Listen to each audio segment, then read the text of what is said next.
Der var engang en mor, der hed Winnie, men i folkemunde blev hun kaldt Fanny.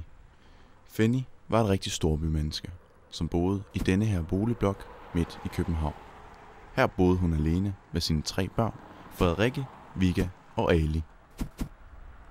I storbyen var det ofte svært at finde tid til ro og fordybelse, og byens tempo gjorde nogle gange både Fanny og børnene helt kuldrede.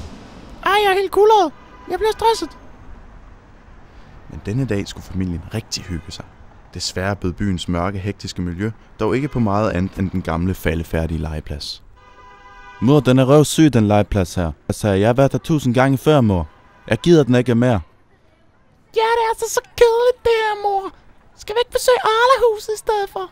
Alle har været over. Alle fra klassen har været over. Det siger, det er pisse sjovt. Nej, Frederikke. Det skal vi ikke have noget med at gøre. Pludselig begyndte det at regne, og den ellers hyggelige familietur sang på sidste vers, da Frederikke begyndte at råbe.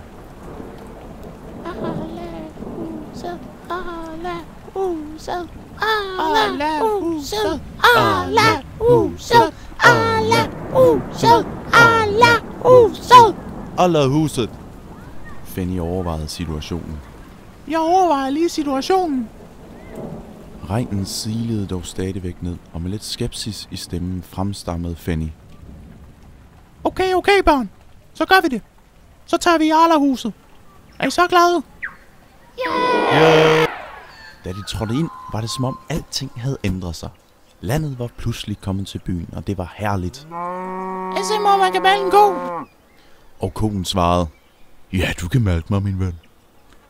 Må se en biograf med en informerende film om, hvordan mælken bliver plasticeret for at dræbe bakterier, og dermed sikre forbedring af mælketrappet uden at forringe hverken smag eller ernæringsværdi. Det er vildt! Det skal jeg prøve!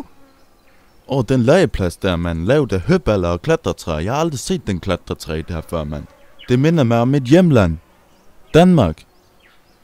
Børnene var i hople og løb i hver sin retning for at prøve nogle af alle de forskellige muligheder, Arla-huset bød på. Imens stod Fanny tilbage og nød stilheden, der dog hurtigt blev afbrudt af en rar og varm stemme. Må jeg byde på en kop kaffe med noget mælk?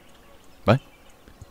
Det var Mathilde-pigen, en sød servicemedarbejder fra Arla-huset, som nu viste Fanny hen til et roligt område, hvor hun kunne nyde det gode. Og Fanny synes nu egentlig, at Arla-huset var meget godt. Hey, nu skal du stoppe med at lægge ord i munden på mig, din idiot. Jamen har jeg ikke ret, Fanny? Jo, du har faktisk. Den her gang har du ret. Men stop! Okay, Fanny. Jeg stopper nu.